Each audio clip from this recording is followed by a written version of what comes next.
Baik Bapak Ibu, ini saya matikan semua mikrofon Bapak Ibu karena acara pembukaan akan kita mulai. Yang bisa berbicara nanti adalah moderator, pengarah, narasumber, dan penanggung jawab kegiatan. Mohon izin untuk saya matikan semuanya dulu.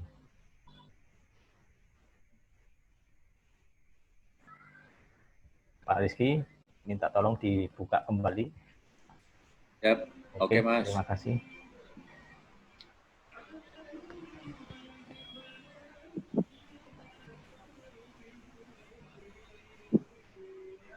Baik Bapak Ibu, Bismillahirrahmanirrahim. Assalamualaikum warahmatullahi wabarakatuh. Waalaikumsalam warahmatullahi wabarakatuh. Selamat pagi dan salam sejahtera bagi kita semua. Yang terhormat Bapak Kepala LPMP Provinsi Jawa Timur, Bapak Dr. Rizky SPD MPD, Bapak Ibu narasumber yang kami hormati, Ibu penanggung jawab kegiatan, rekan-rekan panitia, dan khususnya Bapak Ibu guru peserta kegiatan BIMTEK perancangan pembelajaran luring di era pandemi gelombang 4 tahun 2020 yang sangat kami hormati. Puji syukur kita panjatkan ke Allah Subhanahu wa taala atas karunia rezeki dan kesehatan yang telah diberikan kepada kita, sehingga kita semua dapat hadir secara daring untuk mengikuti kegiatan BIMTEK perancangan pembelajaran luring di era pandemi gelombang 4 tahun 2020 pada hari ini, Sabtu, tanggal 15 Agustus tahun 2020. Agar kegiatan pada hari ini dapat berjalan dengan lancar dan sukses, marilah kita bersama-sama terlebih dahulu mengawali kegiatan pada hari ini dengan berdoa. Dengan sesuai agama dan keyakinan masing-masing, marilah kita berdoa secara mandiri. Berdoa dimulai.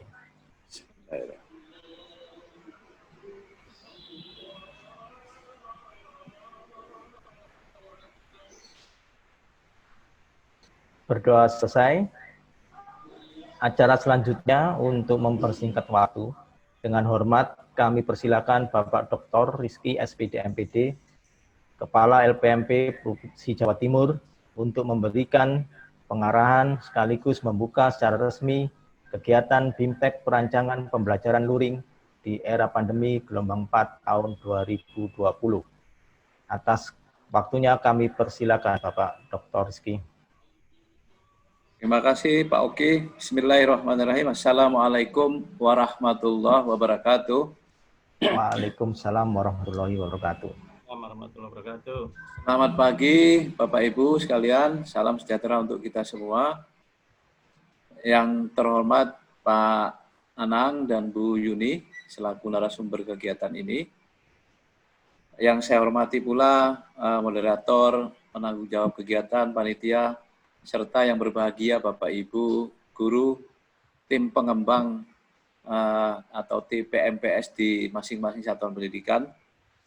Pertama-tama marilah kita panjatkan puji syukur kehadirat Allah Subhanahu wa taala karena berkat rahmat dan hidayahnya kita semua masih diberi kesehatan, masih diberi hidayah, masih diberi kesempatan untuk bersilaturahmi walaupun dalam kondisi pandemi COVID-19 yang melanda hampir di seluruh wilayah Indonesia.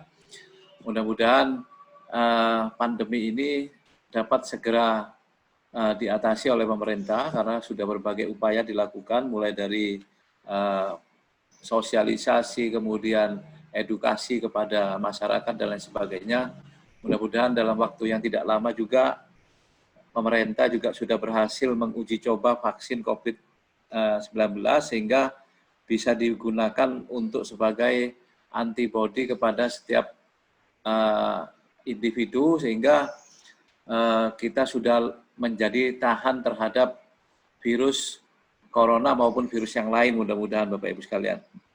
Yang kedua Bapak Ibu sekalian, kami mengucapkan selamat datang, selamat bergabung di kegiatan ini. Saya sampaikan terima kasih atas partisipasinya Bapak Ibu sekalian. Mudah-mudahan pertemuan ini bisa membawa berkah, dapat meningkatkan mutu satuan pendidikan di masing-masing sekolah Bapak Ibu sekalian, nantinya juga nanti bermanfaat untuk peningkatan mutu di Provinsi Jawa Timur. Bapak Ibu yang saya hormati, kegiatan ini adalah kegiatan yang merupakan di luar rancangan SPMI, tetapi adalah terkait langsung. Kalau terkait dengan SPMI, Bapak Ibu sekalian, siklusnya jelas, yaitu mulai dari validasi rapot mutu, pemetaan, perencanaan peningkatan, kemudian pelaksanaan pemenuhan mutu, monitoring evaluasi, penetapan standar mutu baru. Itu nanti kegiatan yang sudah digariskan di Permendikbud nomor 28 tahun 2016 itu, Bapak Ibu sekalian.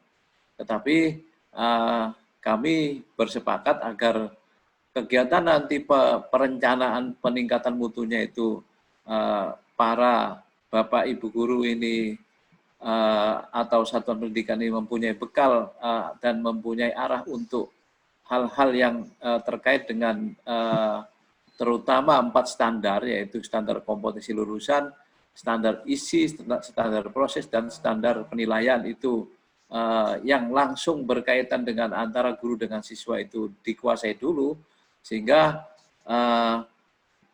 pemenuhan peningkatan mutunya tadi, yaitu perencanaan peningkatan mutu untuk pemenuhan mutu tadi bisa ada bekal terlebih dahulu. Oleh karena itu, ini adalah kegiatan kedua setelah kegiatan kemarin, yaitu pendampingan sekolah yang difasilitasi LPMP.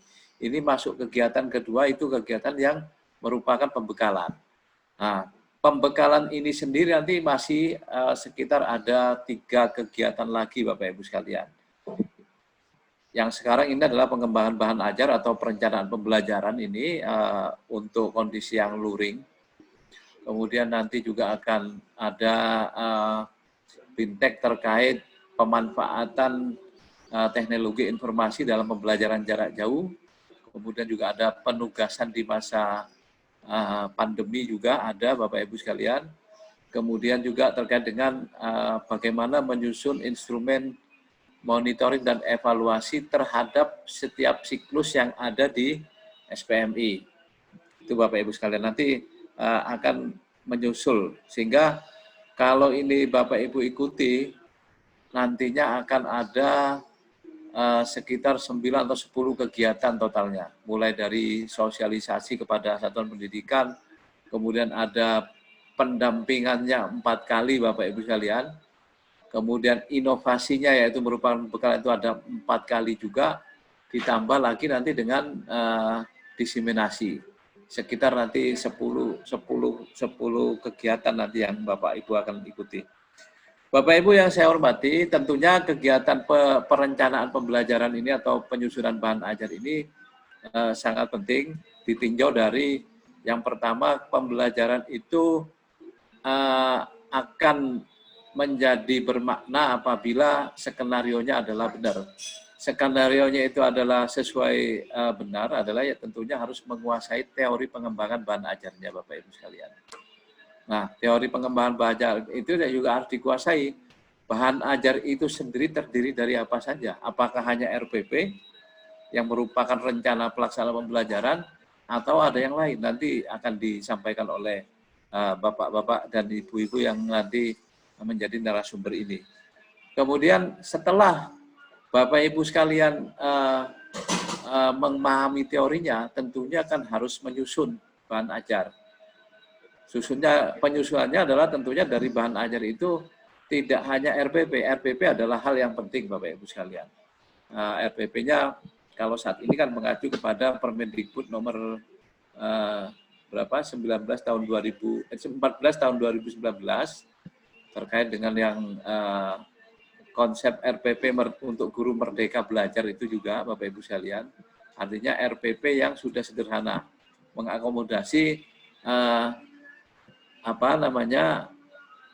beban administrasi yang cukup berat yang dialami oleh Bapak Ibu sekalian, diakomodasi hanya menjadi RPP 1 halaman sehingga tidak membuat repot dari kepala sekolah maupun guru. Oleh karena itu, yang paling penting dalam RPP ini adalah satu adalah bagaimana merumuskan tujuannya, kemudian tujuan ini bagaimana pelaksanaannya, yaitu yang tercermin dari langkah-langkah pembelajaran, sehingga ketika langkah-langkah pembelajaran ini dilakukan oleh Bapak Ibu sekalian, itu nanti akan memudahkan bagaimana cara mengevaluasinya, asesmennya seperti apa Bapak Ibu sekalian. Sehingga Bapak Ibu sekalian, di samping hanya RPP, mungkin bahan ajar ini adalah tidak hanya RPP, tetapi misalkan modul, misalkan link-link di internet, misalkan Bapak Ibu sekalian juga menyiapkan lembar kerja untuk menuntun siswa menemukan konsepnya sendiri. Kemudian juga Bapak Ibu sekalian, bahan ajar itu juga terdiri dari alat-alat penilaian, baik alat penilaian yang terkait dengan kognitif, kemudian afektif, dan psikomotor. Nah, itulah nanti rangkaian bahan ajar yang nanti harus ada, sehingga setelah itu ada semua disusun RPP-nya, baik satu halaman itu, yang satu halaman, kemudian dilaksanakan oleh Bapak Ibu sekalian, sehingga semua unsur yang ada di bahan ajar ini akan terpenuhi dan apa yang dituju dari pembelajaran ini juga akan terlihat dari evaluasinya. Bapak Ibu yang saya hormati, tidak hanya itu Bapak Ibu sekalian, Mas Menteri dalam hal ini Pak Nadiem Makarim selalu menyampaikan pesan, ada 5 pesan yang disampaikan Bapak Ibu sekalian. Dalam Bapak Ibu sekalian merencanakan, kemudian melaksanakan dan mengevaluasi pelaksanaan pembelajaran, tentunya pesannya Pak Menteri adalah yang pertama itu, buatlah kelas itu berdiskusi. Jangan sampai siswa hanya mendengar satu arah dari guru. Fungsi guru di kegiatan pembelajaran ini, dalam proses pembelajaran ini adalah sebagai fasilitator untuk menemukan pengetahuannya, keterampilannya, atau berlatih bersikap yang baik. Oleh karena itu, ajaklah kelas itu berdiskusi, sehingga siswa akan menjadi aktif dan tidak hanya pasif sebagai pendengar. Bapak Ibu guru nanti sebagai fasilitatornya. Oleh karena itu, Bapak Ibu sekalian, ketika Bapak Ibu merencanakan pembelajaran, tentunya harapan dari Mas Menteri itu Bapak Ibu juga sudah memilih metode atau model atau pendekatan pembelajaran yang mengaktifkan siswa. Kalau nanti model pembelajarannya atau skenario pembelajaran di langkah-langkah pembelajaran tadi itu sudah mengarah kepada pembelajaran yang mengajak siswa berdiskusi, kemudian setelah berdiskusi siswa nanti juga akan saling memberikan pendapat, menyampaikan ide, kemudian juga menanggapi dan mengkritisi dan lain sebagainya, sehingga kelas akan menjadi berdiskusi Bapak Ibu sekalian. Dengan demikian Bapak Ibu, setelah kelas berdiskusi ini, maka siswa nanti akan mempresentasikan hasil diskusinya. Sehingga juga pesan Pak Menteri yang kedua bahwa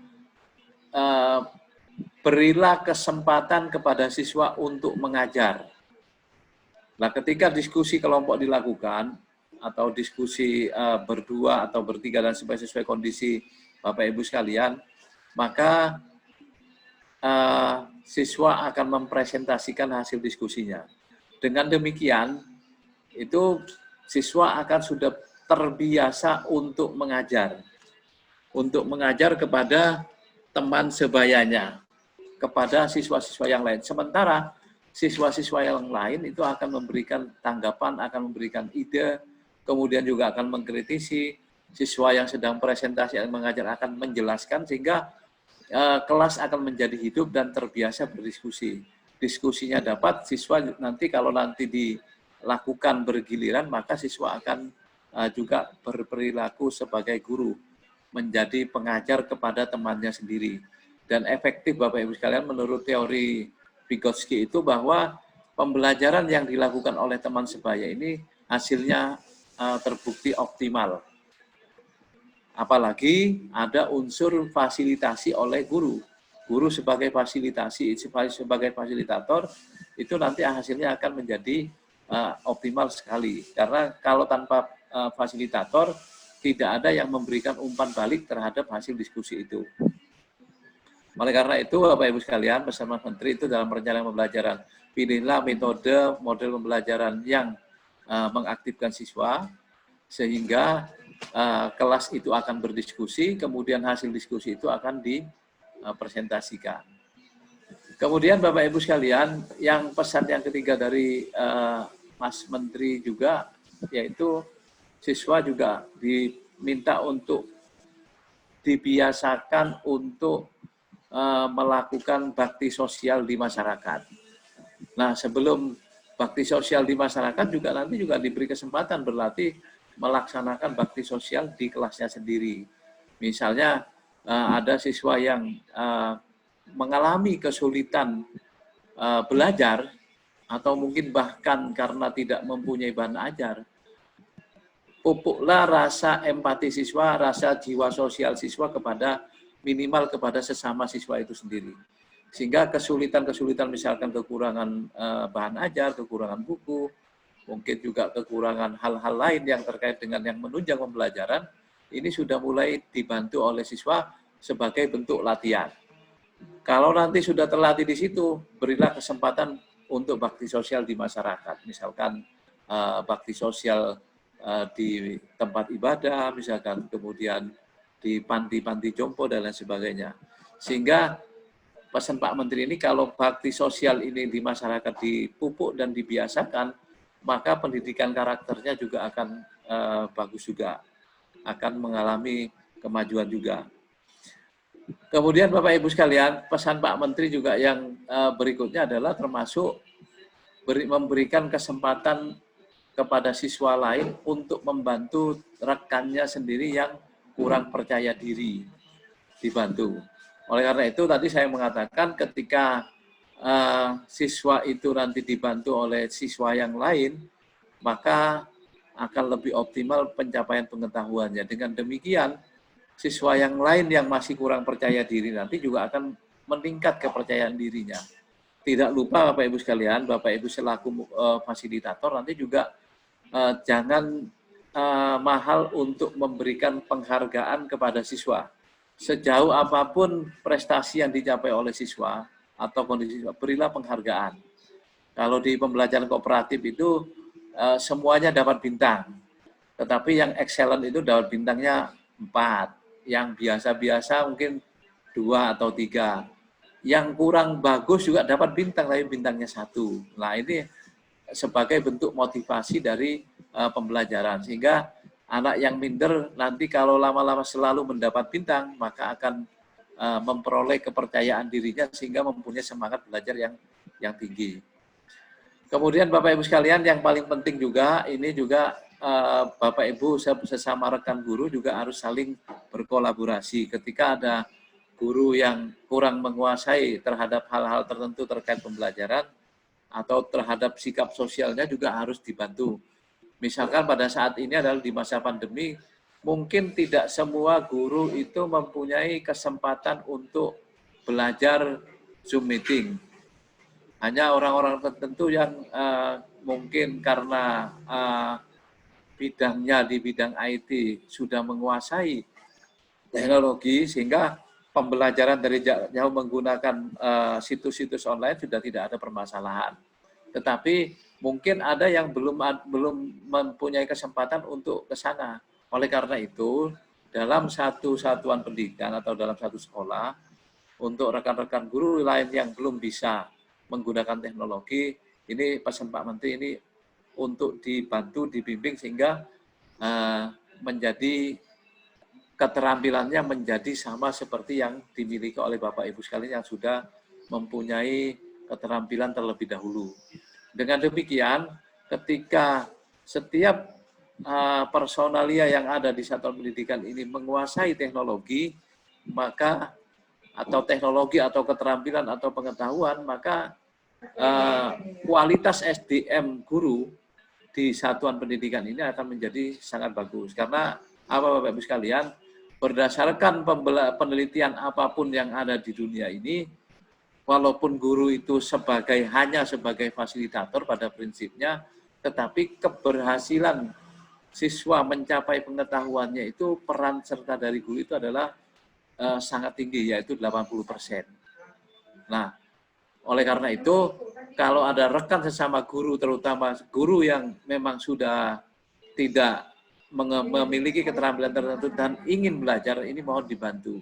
Bagi yang tidak ada keinginan, diberi motivasi dan diberi arahan bahwa hal-hal yang terkait dengan teknologi, terkait dengan strategi, itu sebenarnya adalah sesuatu yang tidak sulit.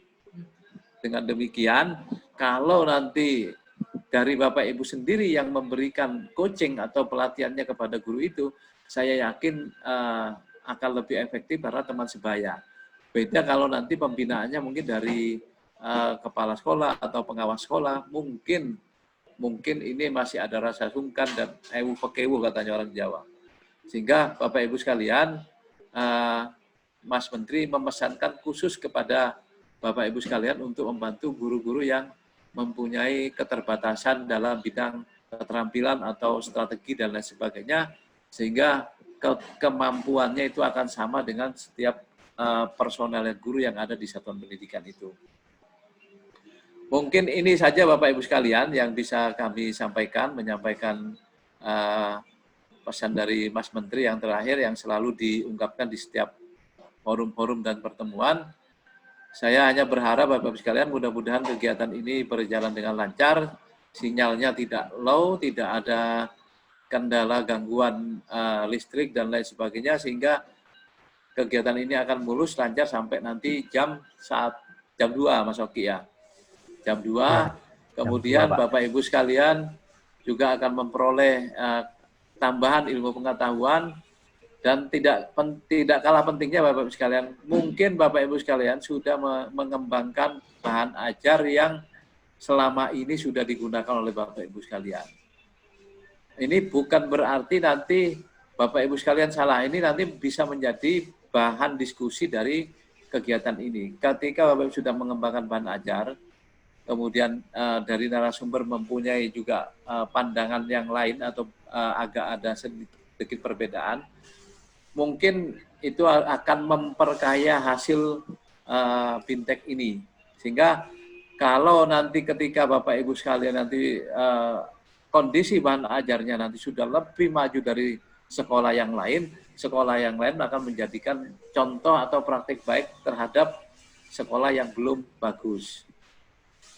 Nah, sehingga ketika saling mengisi, pengetahuan dan keterampilannya juga akan saling berbagi Bapak Ibu sekalian. Oleh karena itu, kegiatan ini strateginya adalah sebenarnya ini mudah-mudahan sudah terlaksana. Ini Bapak Ibu sekalian diminta mempresentasikan bahan ajar yang selama ini Bapak Ibu sekalian kembangkan. Dipresentasikan, kemudian nanti mendapatkan arahan dari para narasumber, termasuk nanti dari segi teori, dari segi cara merencanakan, termasuk terakhir cara nanti mengimplementasikan bahan ajar yang Bapak Ibu sekalian kembangkan.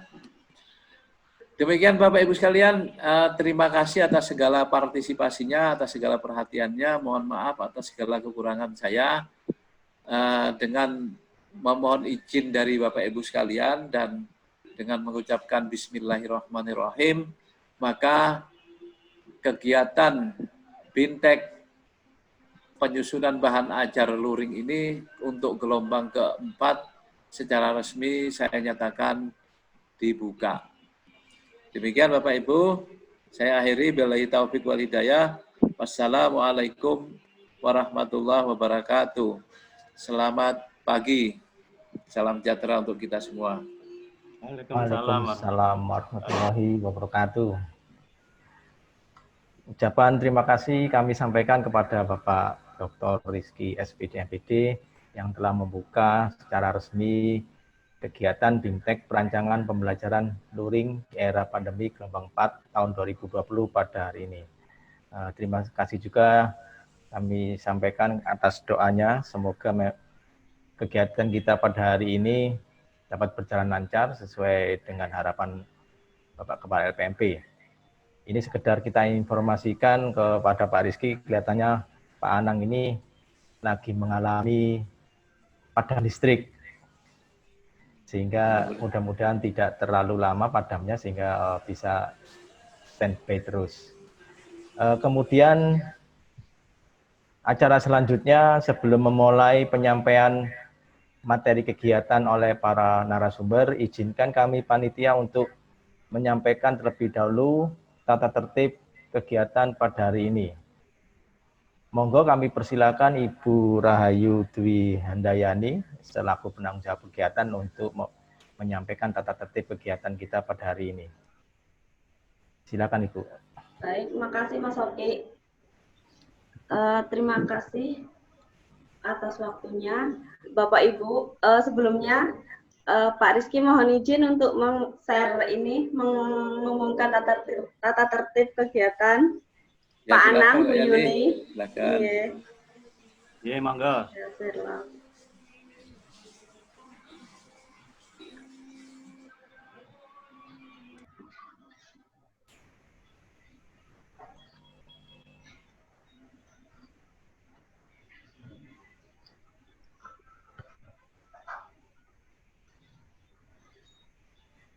baik Bapak Ibu,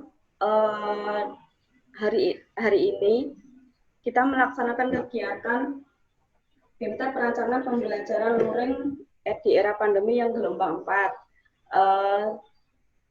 Dalam kegiatan ini ada beberapa agenda yang hari ini tadi sudah dibuka oleh Pak Rizky sebagai Kepala LPMP Jawa Timur.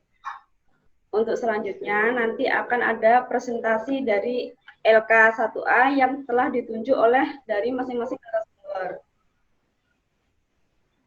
Terus ada validasi raport mutu, presentasi LK1B, pemetaan mutu, dan implementasi SPMI era pandemi. Tata tertib dalam kegiatan ini seperti biasanya dari kegiatan sebelumnya yang telah dilaksanakan oleh LPMP Jawa Timur. Masing-masing peserta maupun narasumber untuk mengisikan daftar hadir di dalam link yang nanti kami share di kolom chat. Peserta wajib mengisi karena daftar hadir masuk dalam pertanggungjawaban yang harus kami lakukan. Nanti saat untuk tanya jawab, setelah adanya presentasi dari peserta, ada kesempatan untuk melakukan tanya jawab. Bisa dimasukkan dalam kolom chat sesuai dengan format yang nanti juga di-share di dalam kolom chat. Bapak Ibu nanti saat kegiatan ini, di tengah kegiatan akan juga dikirimkan evaluasi, di mana untuk diisi oleh Bapak Ibu berkaitan dengan kegiatan yang telah kita laksanakan.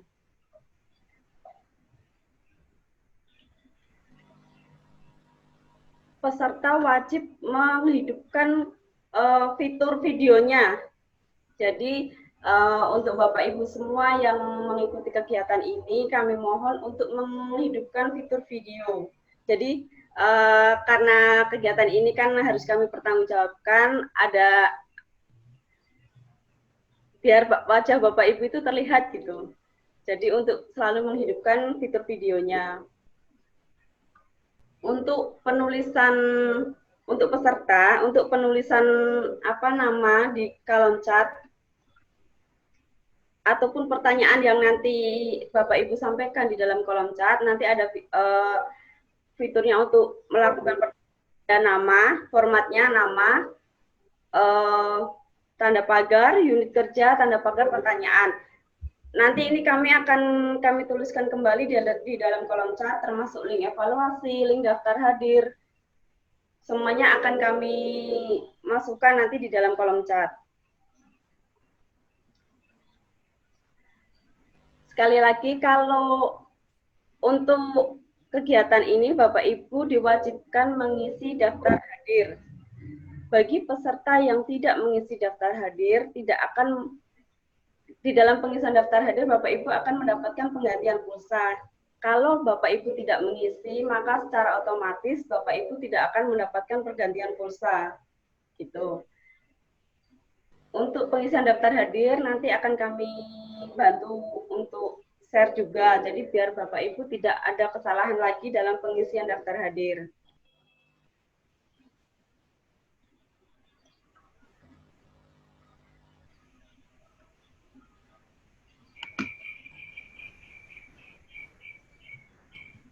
Mungkin hanya itu yang bisa saya sampaikan Mas Oki untuk tata tertibnya. Kalau untuk pengisian daftar hadir mungkin bisa langsung saya share juga Mas Oki untuk pandu daftar hadir ya. Silakan Bu Yani. Bentar. Untuk linknya saya akan bantu di chat aja. Oh gitu ya. Langsung fokus ke paparan. Oke.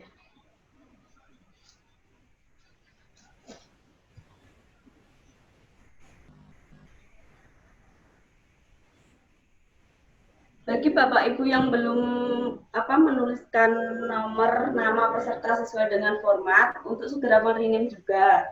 Terus masing-masing Bapak Ibu masuk dengan datanya masing-masing. Kan kadang bisa ada yang join bertiga gitu nggih. Tapi tetap kami sarankan untuk masuk dengan YUM-nya kodenya masing-masing.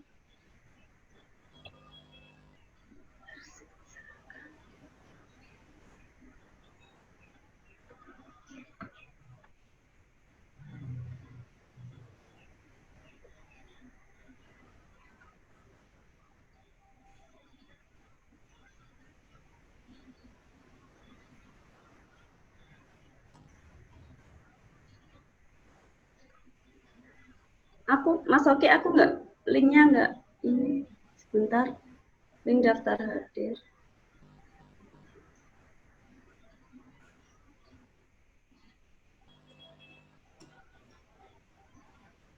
Gimana Mbak Yani? Sudah sebentar, ya. Maaf.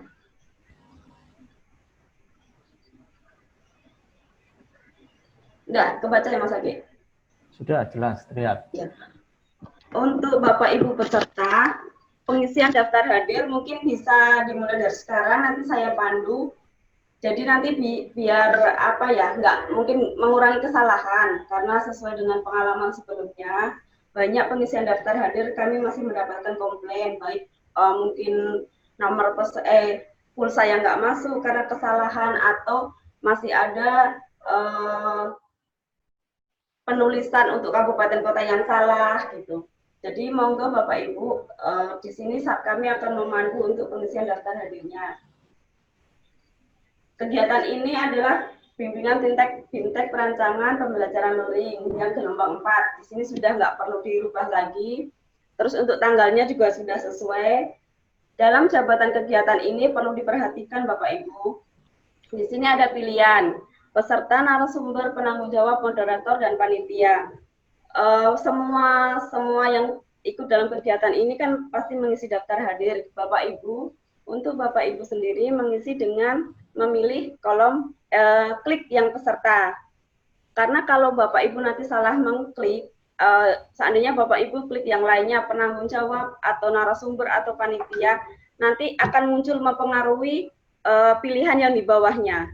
Jadi yang harus Bapak Ibu klik adalah peserta, pilihan peserta.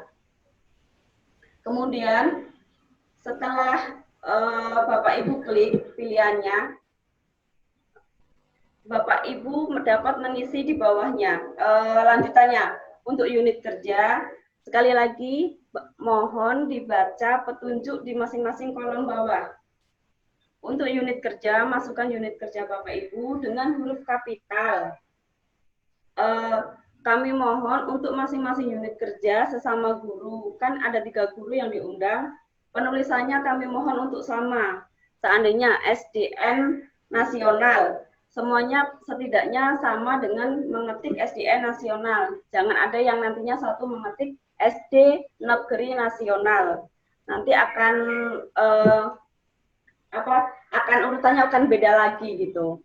Jadi mohon mengetik sesuai dengan kerjasama dengan guru lainnya untuk gimana menulis untuk unit kerja masing-masing. Setelah itu untuk kabupaten kota, sekali lagi jangan sampai salah klik untuk kabupaten kota Bapak Ibu. Seandainya kebetulan untuk kegiatan jenjang ini kan Kabupaten Kediri dan Kabupaten Lamongan. Ya nanti tinggal memilih untuk Kabupaten Kediri dan Kabupaten Lamongan. Begitu juga dengan nama. Nama tulis dengan huruf besar tanpa gelar. Jadi nggak usah memasukkan gelar, cukup nama saja. Seandainya sesuai contoh Agus Santoso, ya sudah masukkan nama aja dengan huruf kapital Agus Santoso.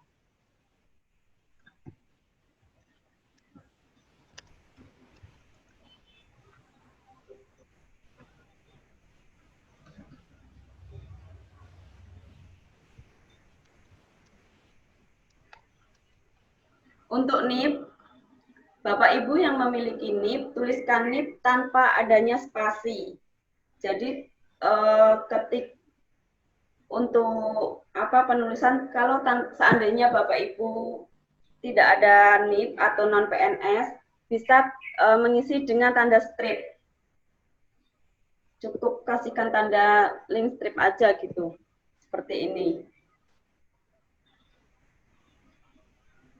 Begitu juga dengan golongan-golongan masih bisa dapat dipilih. Intinya nanti mengikuti pilihan Ibu, pilihan peserta di atas itu berpengaruh untuk ke bawahnya. Isi aja sesuai data-data masing-masing, ya. Terus email jangan lupa untuk diisi. Dan yang lebih penting lagi adalah pengisian nomor HP. Nomor HP ini akan mempengaruhi nanti penerimaan Bapak Ibu. Kan nanti masih ada yang komplain, loh saya belum menerima pulsa. Karena kemungkinan nomor yang Bapak Ibu masukkan salah. Makanya kami mohon untuk lebih diteliti lagi dalam penulisannya. Dan kalau bisa, nomor yang diisikan adalah nomor prabayar, bukan nomor pasca bayar. Kalau Bapak Ibu memasukkan nomor pasca bayar, nantinya akan pulsa tidak akan bisa masuk. Dan seandainya Bapak Ibu kok merasa tidak memiliki nomor prabayar, monggo seandainya mau dimasukkan nomor dari saudara atau istri atau suaminya nggak apa-apa untuk pertanggungjawaban, karena memang nanti beranggapan memakai kuota yang diisikan nomornya gitu. Karena kalau nomor pasca bayar juga nggak akan masuk nomor ini. Kami tekankan sekali lagi, jangan sampai salah dalam menuliskan nomor HP, nggih, karena akan berpengaruh. Setelah pengisian semuanya dilakukan, Bapak Ibu tanggal tanda tangan di kolom tanda tangan yang ada di bawah.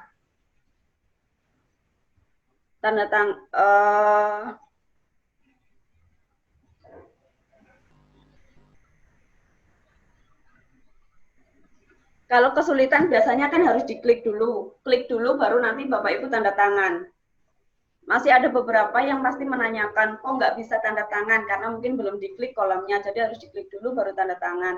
Setelah semuanya selesai, sebelum Bapak Ibu mengirim, karena untuk meyakinkan Bapak Ibu bisa klik kolom tadi, lihat data sebelum dikirim. Jadi jangan nanti langsung dikirim. Siapa tahu nanti mungkin masih ada yang salah menulis atau apa gitu. Jadi Bapak Ibu cek dulu sebelum Bapak Ibu mengirimkan hasil dari penulisan Bapak Ibu. Sekali lagi yang mohon diperhatikan, jangan salah dalam menulis kabupaten kota. Terus untuk pemilihan jabatan tadi harus sesuai, mungkin Bapak Ibu peserta pengisiannya harus seperti apa. Terus untuk nomor HP jangan lupa juga jangan salah memasukkan, seperti itu. Setelah semuanya selesai, Bapak Ibu bisa klik kirim.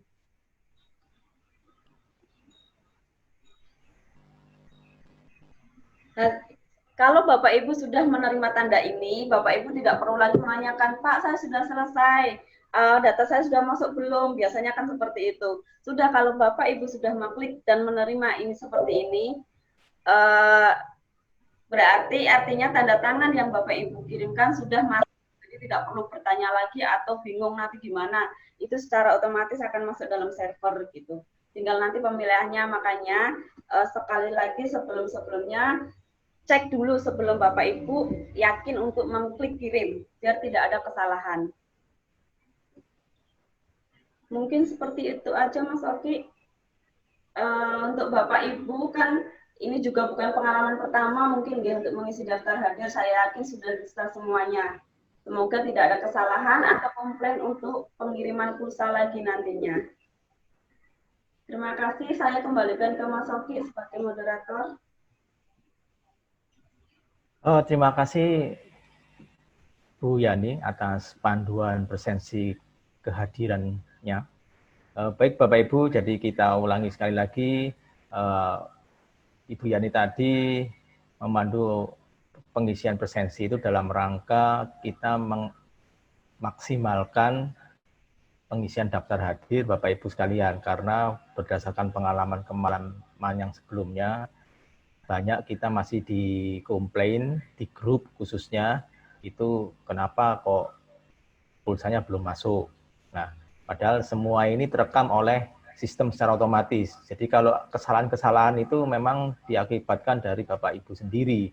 Entah itu nomornya pengisiannya salah nomor, misalkan 1, atau mungkin masih dalam nomor HP-nya masih masa tenggang, tidak bisa diisi, atau mungkin malah justru tidak tahu kalau nomor HP-nya itu adalah nomor pasca bayar, bukan nomor prabayar yang bisa diisi ulang.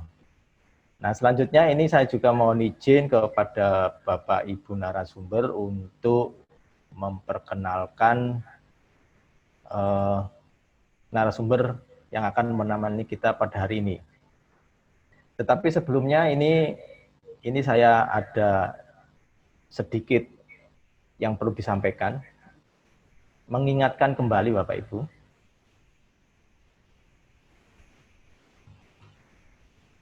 Nah, ini saya tampilkan dulu.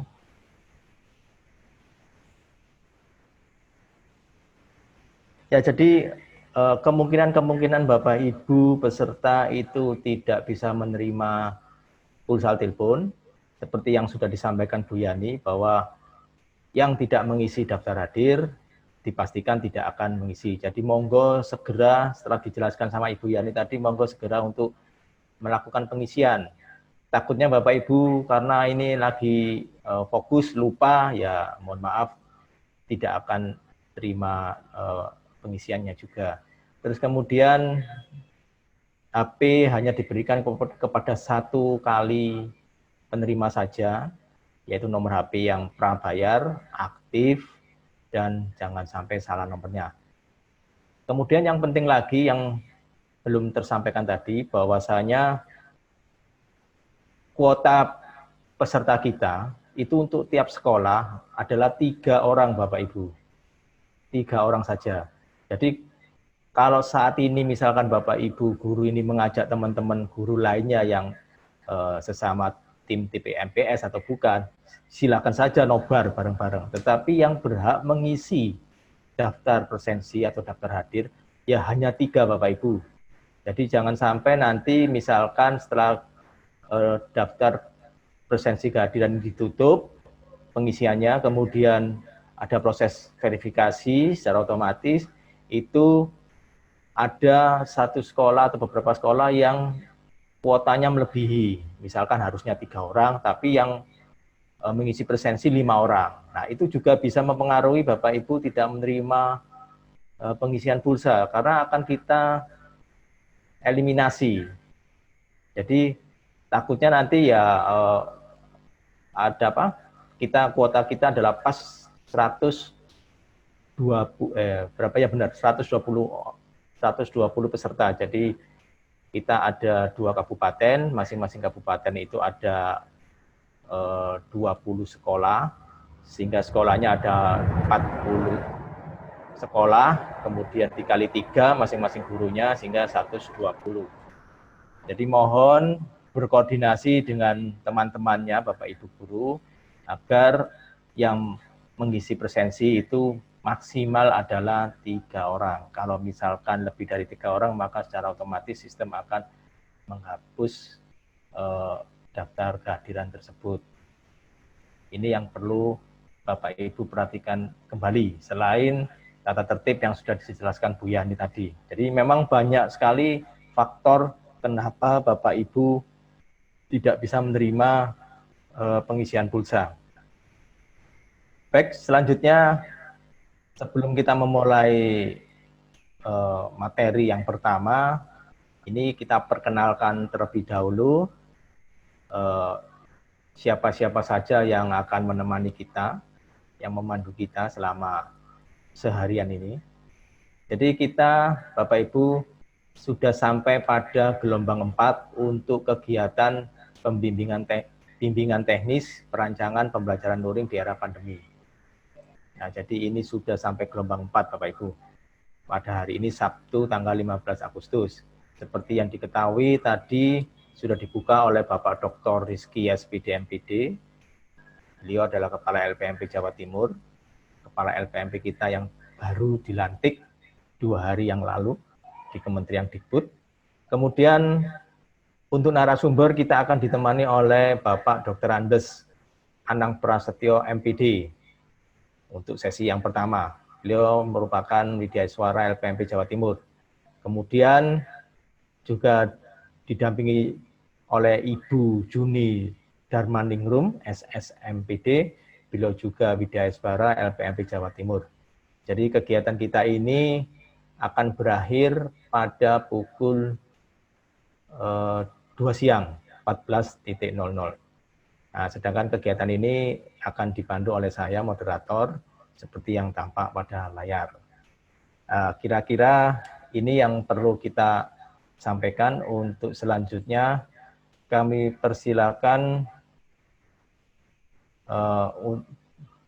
untuk penyajian materi yang pertama, yaitu kami persilakan kepada Bapak Dr. Andes Anang Prasetyo MPD untuk menyampaikan materi yang pertama.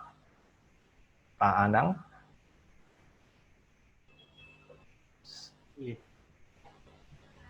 Bismillahirrahmanirrahim.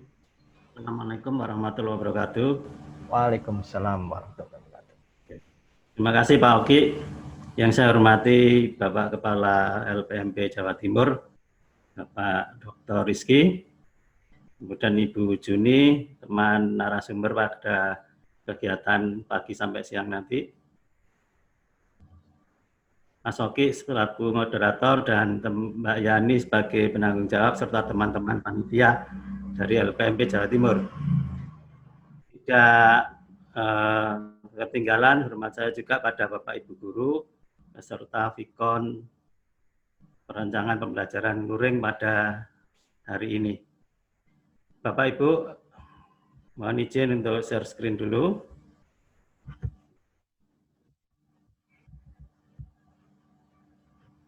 Ya. Saya ucapkan selamat datang di kegiatan BIMTEK perancangan pembelajaran luring di era pandemi gelombang 4 melalui media Zoom, Bapak Ibu. Bapak Ibu, kegiatan pertama, Bapak Ibu diminta nanti untuk bersama-sama mencermati presentasi LK1 mengenai konsep dan media pembelajaran yang nanti akan disampaikan pertama oleh SDN Sukorejo 1, yang kedua SMPN 1 Grogol, ketiga SMA N1 Ngadiluwe, dan yang keempat SMKS Hasanuddin Pare. Seperti kita ketahui bahwa 4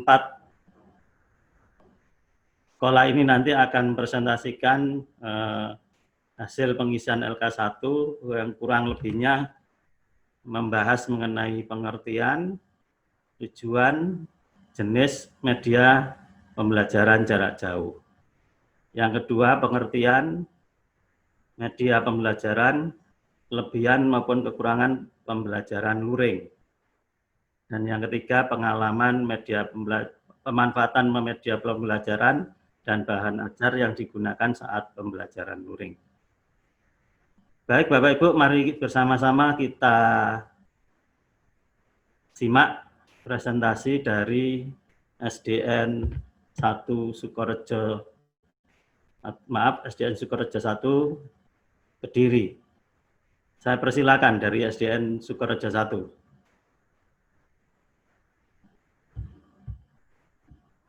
Halo, ada dengar suara dulu Bapak Ibu yang dari Sukorejo 1. Monggo Bapak Silakan. Ibu peserta, ini sudah saya buka. Jadi silakan di-unmute sendiri. Respon, Pak. Halo, Pak Kuswandi. Pak Kuswandi ya, dari Sukorejo 1. Ya, ini Pak Kuswandi, Pak. Oke, monggo Pak, dipresentasikan LK-nya. Ya, terima kasih Bapak. Kami Pak Kuswandi dari SDN Sukorejo 1, Kecamatan Ngasem, Kabupaten Kediri. Ingin saya sampaikan daripada pekerjaan LK1, yang mana ini pembahasan tentang pembelajaran jarak jauh, tentang pembelajaran luring. Nomor 1. Kita tampilkan. Mohon maaf Pak, bisa di share screen? Bagaimana? LK-nya di share screen? Bisa? Nah, coba dibantu temannya itu. Mas, maaf, sebentar.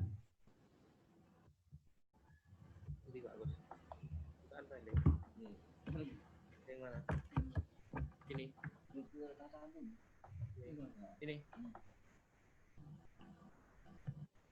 langsung layarmu ya? Layarnya sampai langsung jenengan langsung bilang. Ya.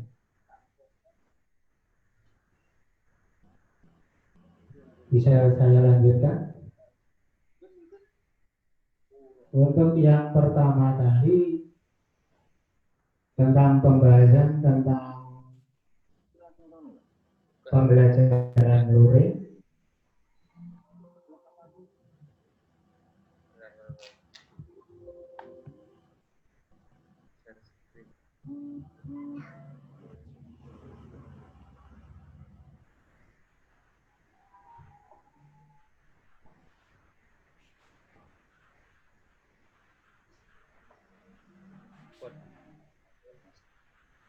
Yang pertama, tentang pengertian pembelajaran jarak jauh.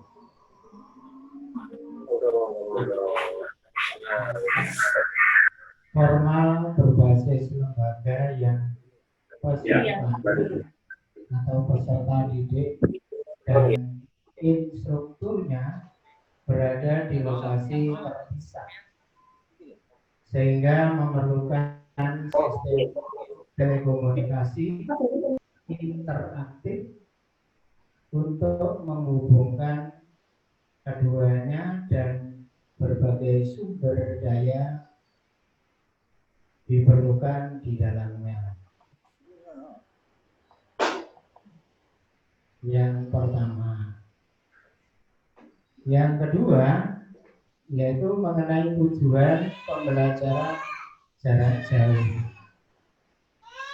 Untuk menggantikan pengalaman belajar tatap muka di kelas, selain itu berbeda dengan pembelajaran tatap muka.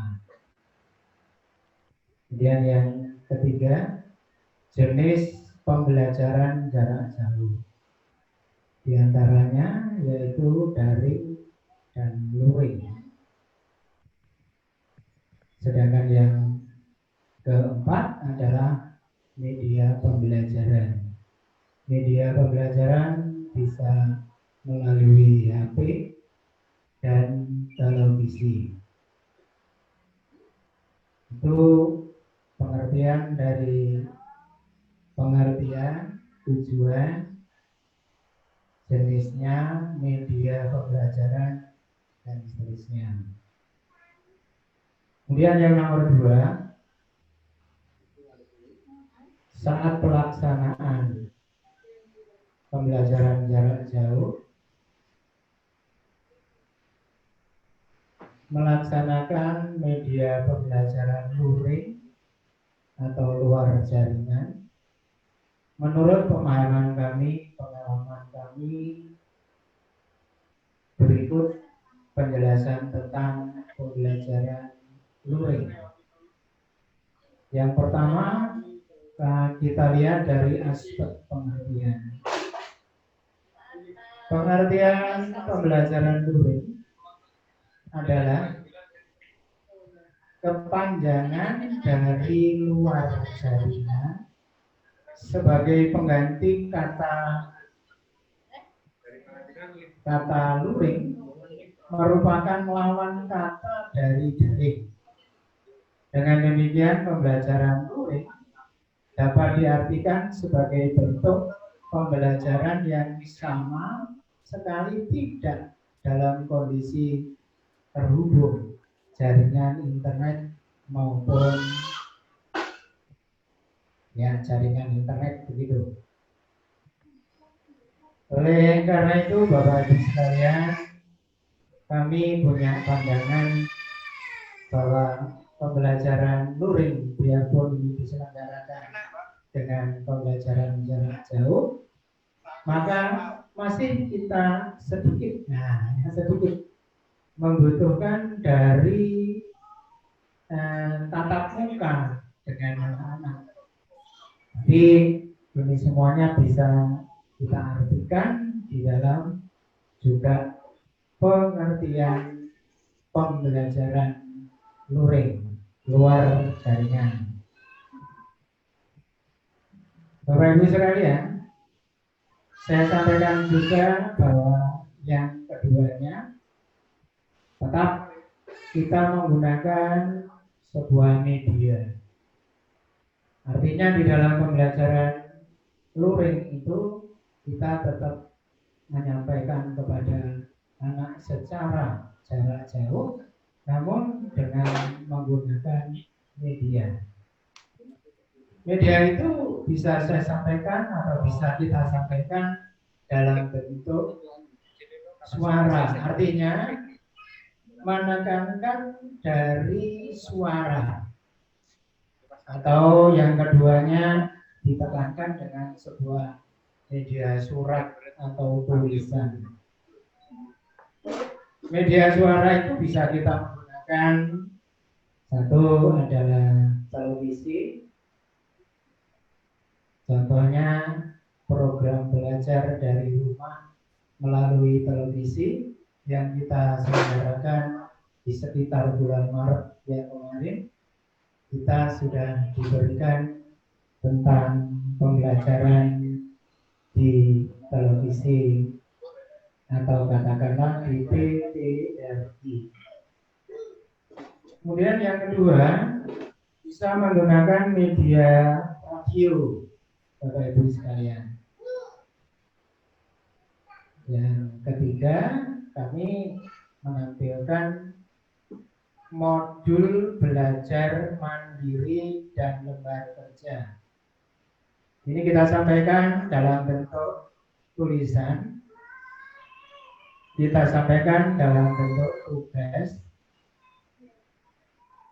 ya, karena kita menggunakan pembelajaran luring, maka kita persiapkan perangkat pembelajaran juga melalui pembelajaran secara mandiri dengan menggunakan materi atau modul yang sudah kita tetapkan dan kita sudah persiapkan, kemudian kita beri tugas lembar kerja. Nah, kemudian kita cetak. Artinya kita cetak itu bahan ajarnya kita cetak. Setelah semua medianya sudah kita siapkan, tadi kan kita sampaikan pula bahwa pembelajaran luring itu kita sedikit menggunakan tatap muka kepada anak-anak, dan kita sampaikan pula bahwa dalam keadaan seperti pandemi ini, kita akan memiliki anak-anak yang berlatar belakang bermacam-macam. Mungkin yang jelas latar belakangnya rumahnya ya berbeda-beda jelas. Kemudian yang kedua, mungkin latar belakangnya ada anak yang tidak punya HP. Itu jelas ini Bapak Ibu sekalian kita alami di berbagai sekolah. Yang keduanya mungkin latar belakangnya tentang biaya pulsa yang orang tuanya belum bisa memenuhi daripada pembelajaran daring tersebut. Yang ketiganya mungkin ada anak-anak yang rumahnya di pelosok sana, punya HP, punya pulsa, tapi tidak ada sinyal. Nah, maka pembelajaran untuk luring ini yang cocok bagi anak-anak seperti itu. Kenapa? Karena bahwa pembelajaran yang kita sampaikan kepada anak ini harus kita berlakukan secara bersama atau sama. Contoh, kalau anak-anak misal ini, kalau anak-anak mendapatkan sebuah pembelajaran tentang tema tujuan, semuanya mendapat tema tujuan secara bersama. Tapi dalam keadaan seperti ini, anak-anak memberikan tidak secara bersama-sama ke sekolah juga tidak masalah. Tapi anak-anak tetap mendapat perilaku hak yang sama. Nah, setelah perangkat pembelajaran itu sudah selesai, baru kita antar. Kita antar ke mana? Kita antar ke anak-anak yang berlatar belakang tersebut. Ya. Kemudian setelah kita antar anak-anak yang tadi memiliki latar belakang yang tidak bisa mengikuti pembelajaran secara daring, maka yang anak-anak bermasalah. Nah, sebenarnya tidak bermasalah Bapak Ibu sekalian, karena memang keadaan. Bagi sekolah kami secara luring seperti itu. Mungkin nanti ada saran dari Bapak Ibu narasumber atau widya suara atau semua peserta didik, kami selalu terbuka. Selanjutnya Bapak Ibu sekalian, untuk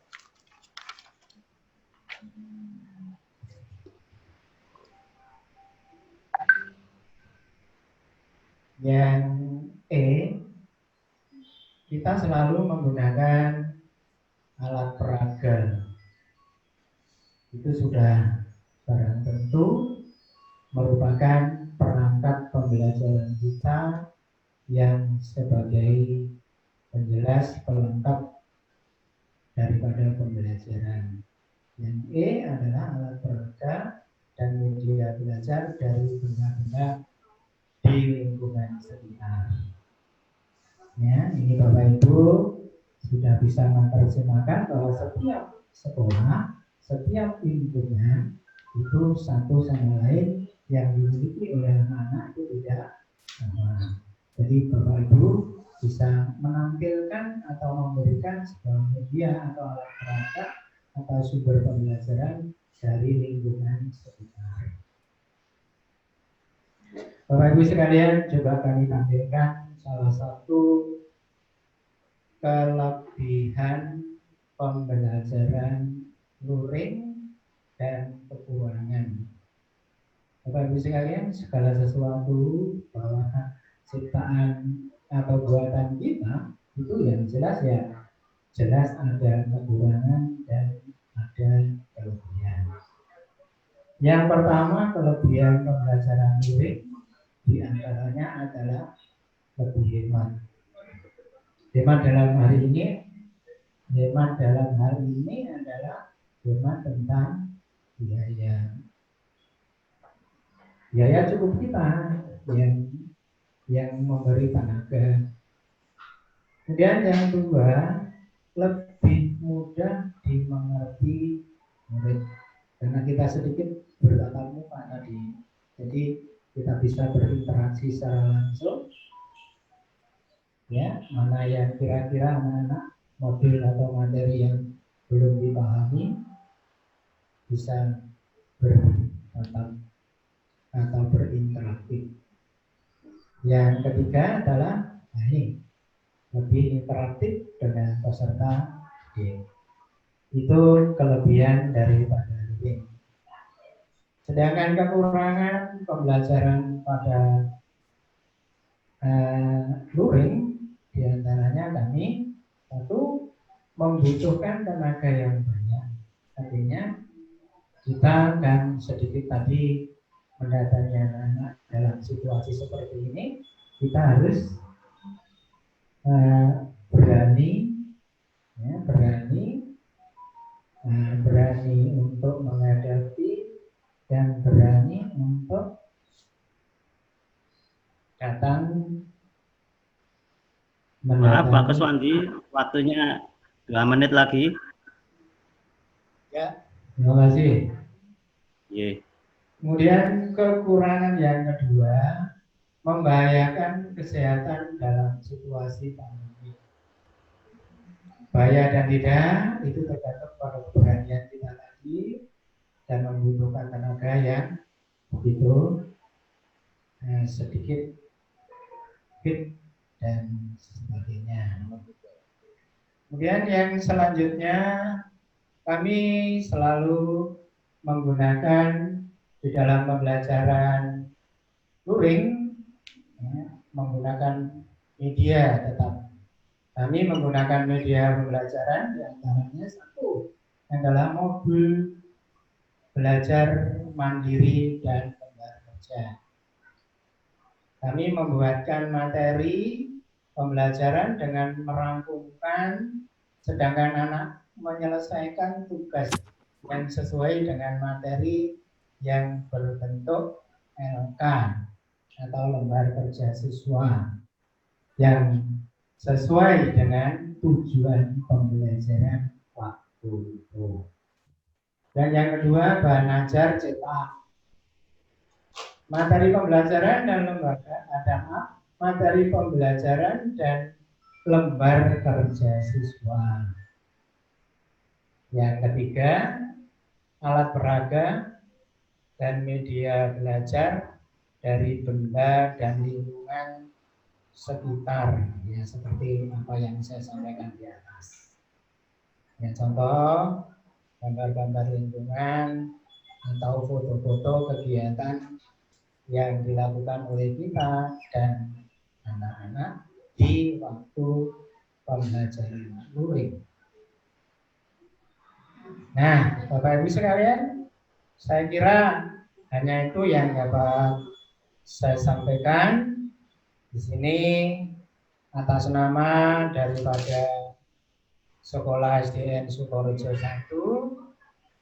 Jalan Soekarno-Hatta nomor 30, Desa Sukorejo, Kecamatan Ngasem, yaitu kami tim anggota diantaranya 1 Ibu Mustiana SPD, 2 Bapak Aditya Pramungkas Rahra SPD, yang ketiga Kuswandi SPD SD. Sekianlah Bapak Ibu sekalian dari saya, ada kurang lebihnya, yang jelas banyak kurangnya daripada lebihnya.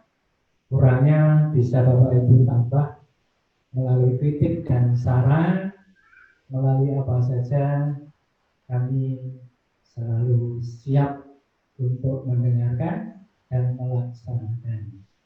Dan yang kedua, kami mohon maaf yang sebesar-besarnya. Dari saya ucapkan wassalamualaikum warahmatullahi wabarakatuh. Waalaikumsalam warahmatullahi wabarakatuh. Terima kasih Pak Kuswandi dan tim dari SDN Sukorejo 1. Bapak Ibu, beri aplaus Bapak Ibu untuk SDN Sukorejo 1. Yeah. Untuk teman-teman dari SDN Sukorejo 1, mohon diperhatikan cat ya. Mungkin ada teman-teman dari peserta yang menanggapi atau menanyakan presentasi dari SDN Sukorejo 1 tadi. Bapak Ibu yang ingin menanggapi atau ingin bertanya mengenai presentasi dari SDN Sukorejo 1, silakan ditulis di chat. Ya. Baik Bapak Ibu, lanjut presentasi kedua.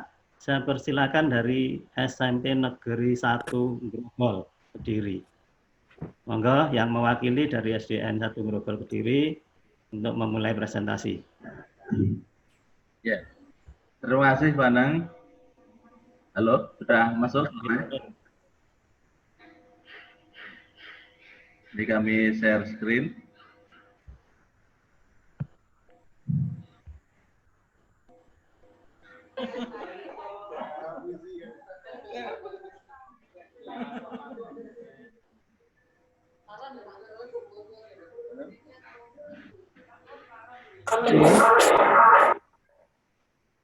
Assalamualaikum.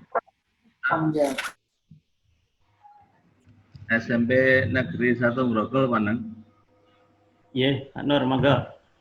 Ya, sudah masuk suaranya? Ampun. Ya.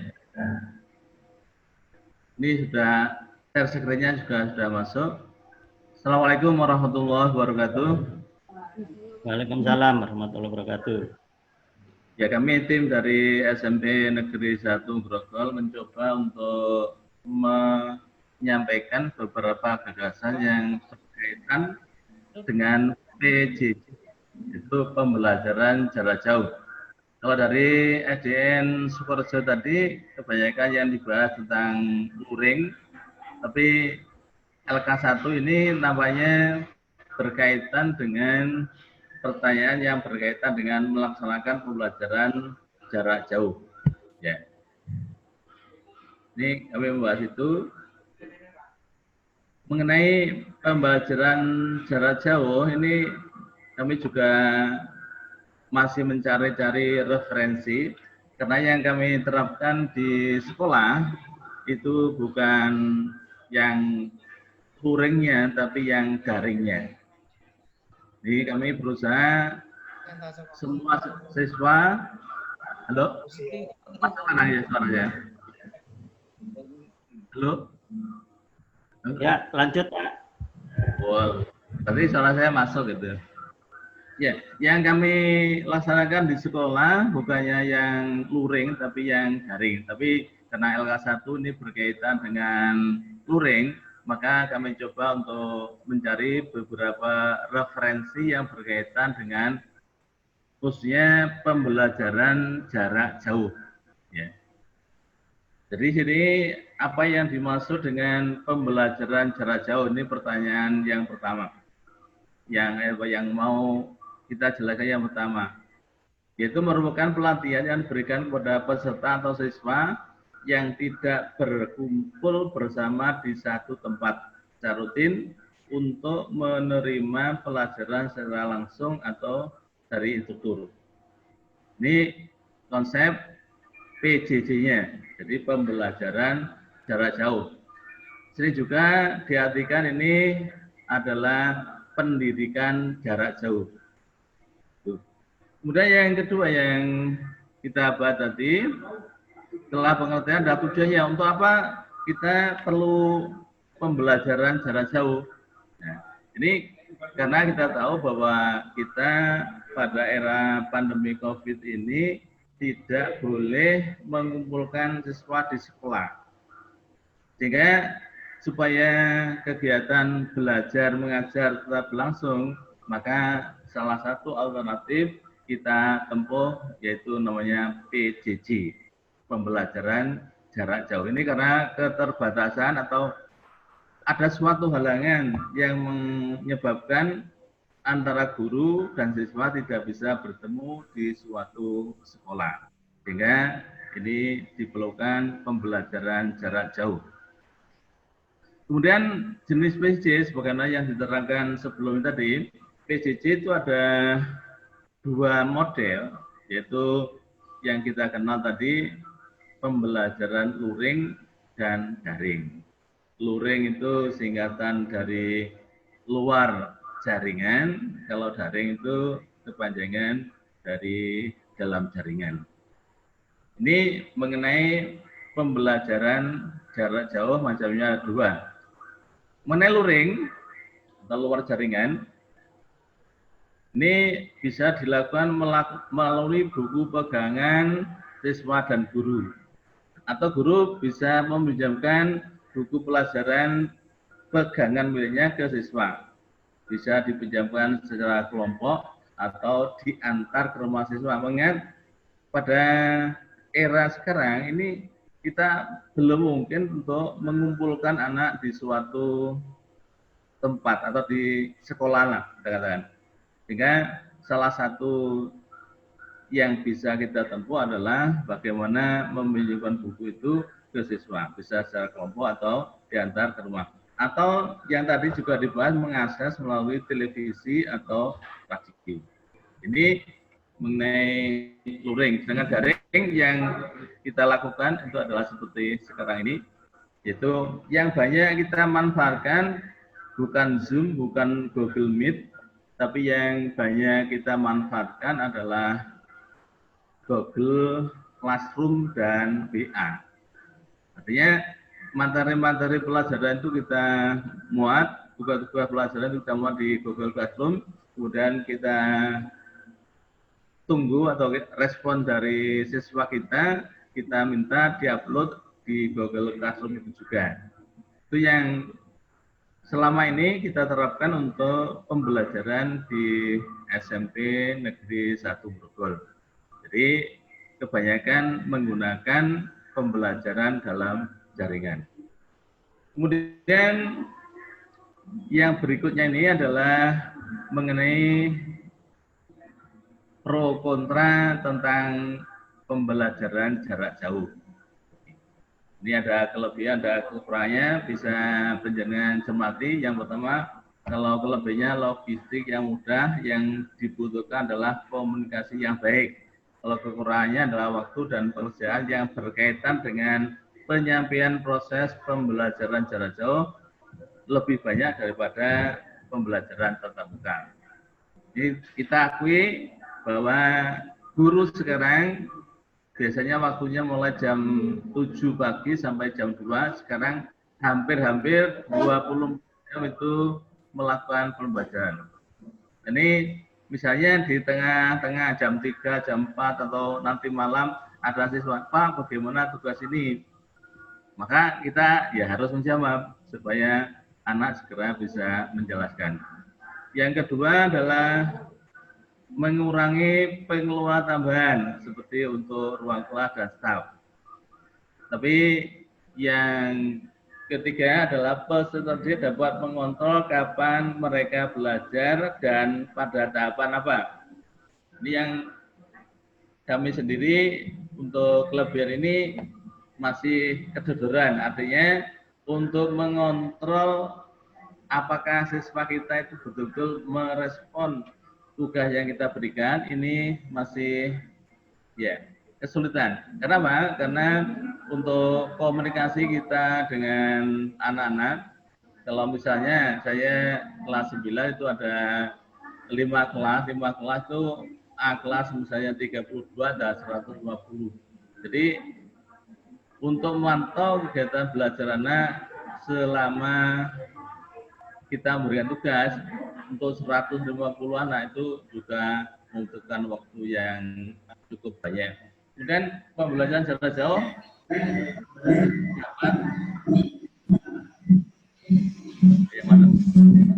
yang lain tolong di mute ya. Pembelajaran jarak jauh dapat lebih dimungkinkan karena peserta didik dapat menyesuaikan pelajarannya sambil kerja. Ini untuk PJJ kelebihannya. Dengan kekurangannya seperti yang penjelasan saksikan di layar, dukungan administrasi proses pembelajaran jarak jauh dibutuhkan untuk melayani jumlah peserta yang mungkin sangat banyak. Beberapa peserta merasa terasing karena jarak. Kemudian kurangnya struktur dan kebutuhan akan motivasi atau inisiasi yang tinggi dapat merupakan tantangan ini. Jadi motivasi untuk mengerjakan tugas yang diberikan oleh anak secara ada pembelajaran jarak khususnya melalui daring ini merupakan tantangan bagi guru zaman sekarang. Kemudian yang berikutnya adalah bagaimana pembelajaran jauh bisa disampaikan. Kita bisa menggunakan teknologi yang sedang berkembang sekarang, yaitu yang pertama e-learning, kemudian program televisi tadi untuk luringnya, kemudian bahan-bahan tertulis juga untuk luringnya. Kalau e-learning itu bisa video conference, bisa menggunakan Zoom, bisa Google Meet, tapi seperti yang kita ceritakan tadi bahwa yang kita lakukan kebanyakan adalah menggunakan Google Classroom dan menggunakan WhatsApp. Kemudian yang berikutnya, mana sih? Ini faktor-faktor yang menunjang keberhasilan pembelajaran jarak jauh. Ini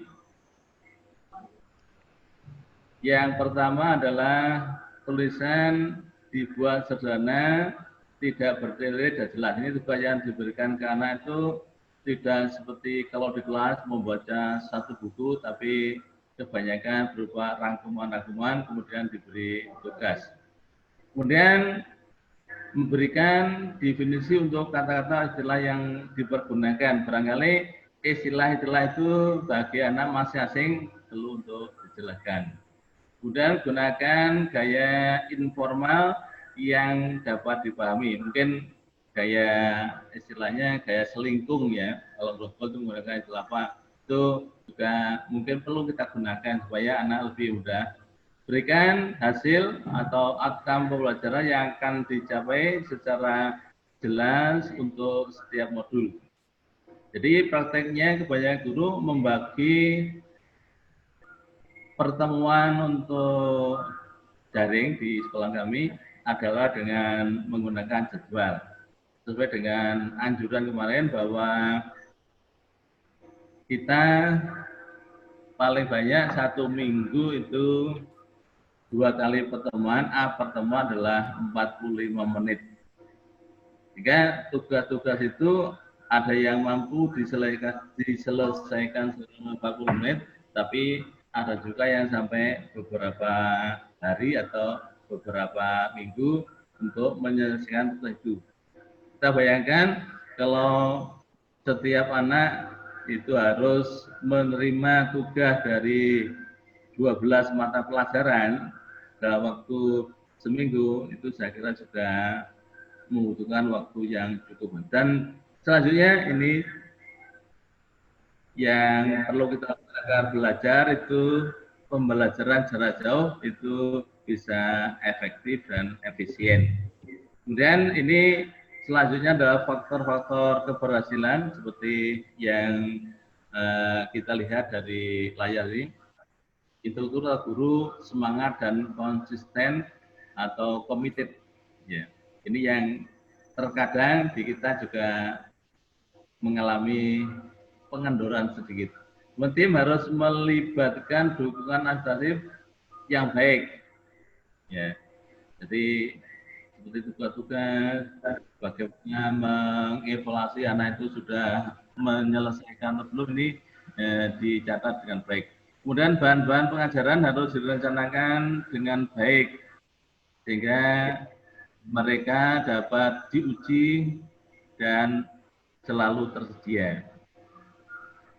Kemudian yang keempat, harus ada fasilitasi dan dorongan terhadap interaksi peserta didik dengan instruktur guru maupun dengan para peserta. Ini yang masih kita coba untuk merumuskan bagaimana kita membangun interaksi yang baik bagi anak-anak itu. Ya. Misalnya yang belum menyerahkan tugas pada hari hanya, ini bagaimana cara melakukannya, ini masih sedang kita rumuskan, kita cari cara yang terbaik. Ingat, di sekolah kami, insya Allah juga di sekolah-sekolah lain di Kabupaten Kediri, ini masih belum sekolah atau penguasa daerah belum mengizinkan untuk mendatangkan anak-anak ke sekolah, sehingga tugas-tugas itu perlu diantar oleh orang yang mungkin sudah dewasa ke sekolah dengan ini suatu resiko. Yang kita harapkan adalah balikan dari anak-anak itu diberikan lewat Google Classroom. Kemudian kemampuan untuk mengadakan setiap teknologi yang digunakan suatu keharusan. Artinya gini, guru harus mampu mengoperasikan minimal Google Classroom, minimal WA, dan mengadministrasikan umpan balikan itu.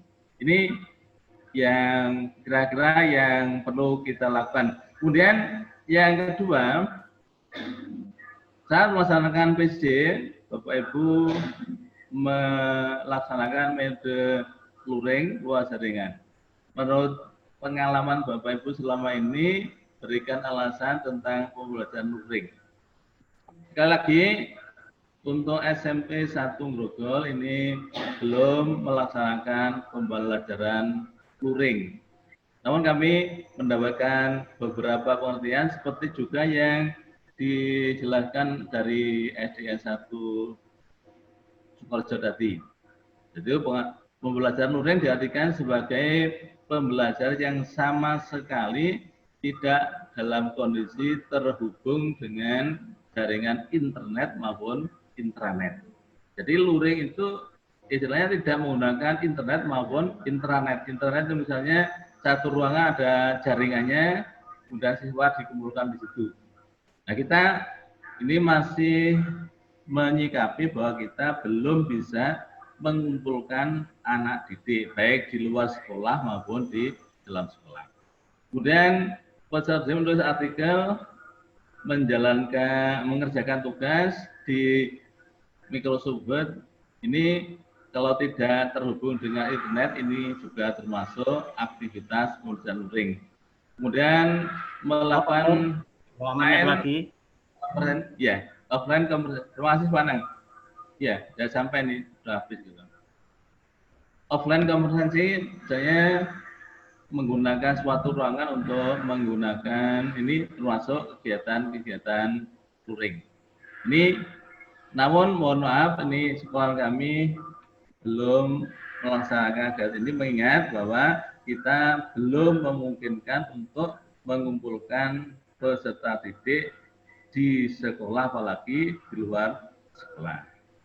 Ini kemudian ini saja yang perlu saya sampaikan tentang, intinya yang saya sampaikan tadi adalah tentang pembelajaran jarak jauh, baik itu secara luring maupun secara daring. Demikian presentasi dari SMP Negeri 1 Grogol. Ada kurang lebihnya kami minta kritik dan saran untuk memperbaiki konsep yang sedang kami bicarakan. Assalamualaikum warahmatullahi wabarakatuh. Waalaikumsalam warahmatullahi wabarakatuh. Beri aplaus untuk Pak Nur Hasan dan SMP Negeri 1 Grogol, Pak Ibu. Oke, Pak Nur Hasan dan teman-teman, terima kasih. Bapak Ibu, untuk SMP Negeri 1 Grogol, mohon diperhatikan chat. Mungkin ada pertanyaan dari atau tanggapan dari peserta Vicon ini. Bapak Ibu yang memberikan tanggapan atau pertanyaan, mohon disebutkan, ditujukan pada SD, SMP, SMA, SMK mana nanti ya. Ini sudah ada 2 pertanyaan, tetapi belum dijelaskan untuk SMP atau SD mana. Untuk SD atau untuk SMP yang sudah presentasi. Baik, jadi sekali lagi silakan menanggapi lewat chat dan disebutkan juga pertanyaan atau tanggapan itu untuk presentasi yang mana. Terima kasih.